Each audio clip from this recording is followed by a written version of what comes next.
Oil filter change. வணக்கம். Oil ஃபில்டரை மாற்றும் இந்த அமர்விற்கு வரவேற்கிறோம். நம்முடைய முந்தைய அமர்வில் லூப்ரிகேட்டிங் சிஸ்டமானது ஆயில், கிரீஸ் மற்றும் பிற உயவுப் பொருட்களை நகரக்கூடிய இயந்திர பாகங்களுக்கு வழங்குவதை நாம் பார்த்தோம். உயவுப் பொருட்கள் பாகங்களுக்கு இடையே உராய்வை குறைக்கிறது. இதன் மூலம் எல்லா பாகங்களிலும் ஆயுள் காலம் அதிகரிக்கும். உயவூட்டுதல் இல்லையெனில் டூ வீலர்ஸ் அளவுக்கு அதிகமாக சூடாகும் அல்லது தீவிர சேதத்தாலும் பாதிக்கப்படுகின்றன. என்ஜின் ஆயில் என்ஜினை உயவூட்ட பயன்படுத்தப்படுகிறது. ஆயில் ஃபில்டரின் வேலை அந்நிய பொருளை ஆயிலிலிருந்து நீக்குவதாகும். மேலும் என்ஜின் வழியான அதனுடைய மறுசுழற்சியையும் தடுக்கிறது.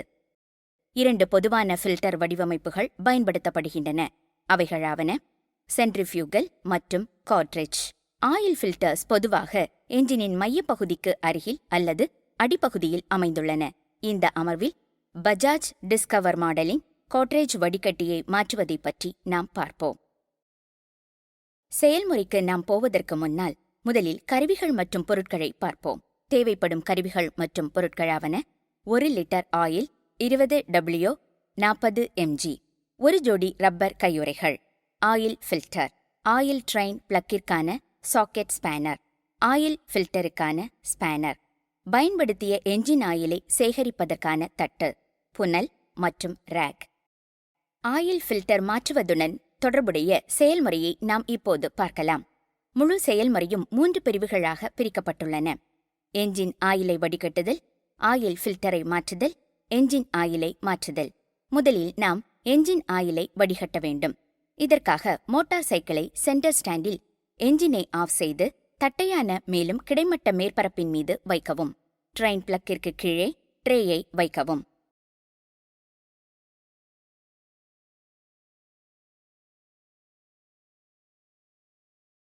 ஒரு சாக்கெட் ஸ்பேனரை பயன்படுத்தி ட்ரெயின் பிளக்கை அகற்றவும்.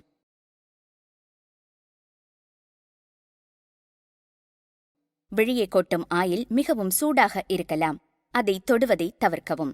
ஆயில் ஃப்ரீயாக பாய்வதற்கு ஆயில் ஸ்ட்ரெய்னரை நீக்க வேண்டும். பயன்படுத்தப்பட்ட ஆயில் வெளியேற சில நிமிடங்கள் அனுமதிக்கவும்.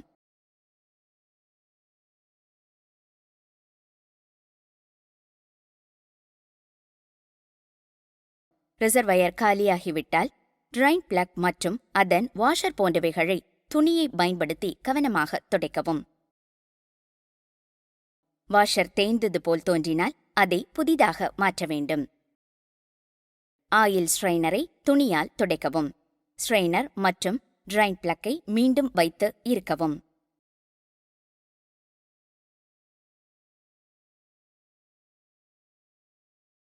ட்ரெயின் பிளக்கை மீண்டும் சரியாக திருக்க வேண்டும்.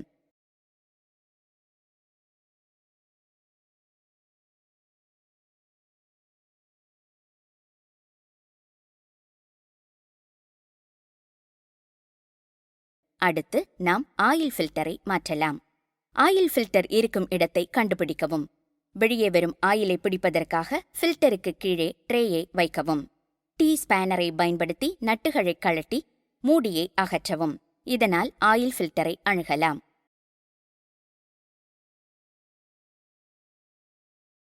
ஆயில் ஃபில்டரை கையினால் அகற்றவும். நீங்கள் வைக்கப் போகும் புதிய ஃபில்டர் பழையது போல அதே மாடலில் உள்ளதை உறுதி செய்ய வேண்டும்.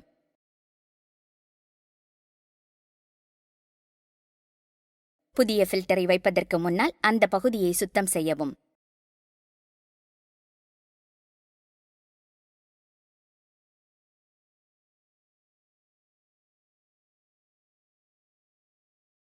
லிட்டின் உள்பகுதியையும் சுத்தம் செய்ய வேண்டும். மேலும் ஆயில் ஃபில்டரின் மீது ஒரு சிறிய அளவு ஆயிலை ஊற்றவும்.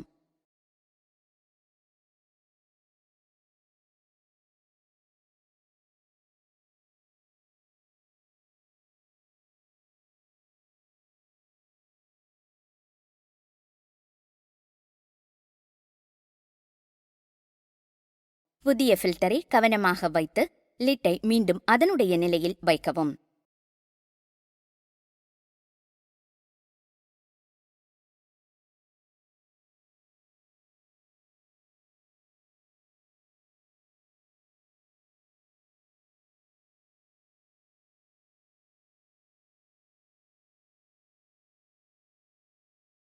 டீ ஸ்பேனரை பயன்படுத்தி போல்ஸை இறுக்கவும்.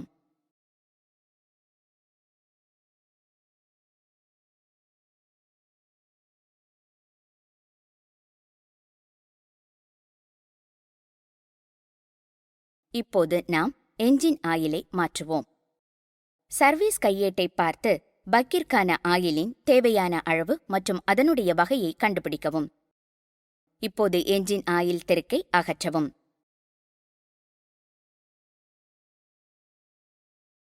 அதன் மீது புனலை வைத்து ஆயில் ஊற்றவும்.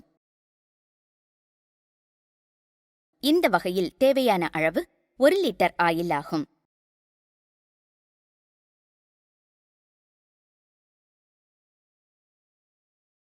நீங்கள் அதை நிரப்பியதும் மீண்டும் ஸ்க்ரூவை வைத்து இறுக்கவும்.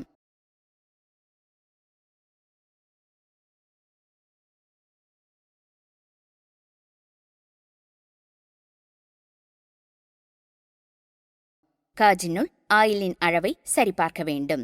மேல்குறி ஊற்றப்படும் எண்ணெயின் மேல் எல்லையை காட்டுகிறது. கீழ்குறி வாகனத்திற்கு தேவையான குறைந்தபட்ச ஆயிலின் அளவை காட்டுகிறது. என்ஜினை 5 நிமிடங்கள் செயல்பட அனுமதிக்கவும்.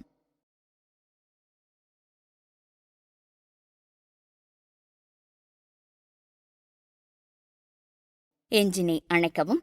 என்ஜின் ஆயில் அளவை மீண்டும் சரிபார்த்து தேவைப்பட்டால் மீண்டும் ஊற்றவும். ஆயிலுடன் சேர்ந்து பயன்படுத்திய ஃபில்டரையும் ஒரு சர்வீஸ் சென்டர் அல்லது மறுசுழற்சி சென்டரில் அப்புறப்படுத்தலாம். இந்த அமர்வின் முடிவிற்கு நாம் வந்துவிட்டோம். இந்த அமர்வில் நாம் கற்றுக்கொண்டது என்ஜின் ஆயிலை வெளியேற்றுவது, ஆயில் ஃபில்டர் மாற்றுவது, என்ஜின் ஆயிலை மாற்றுவது.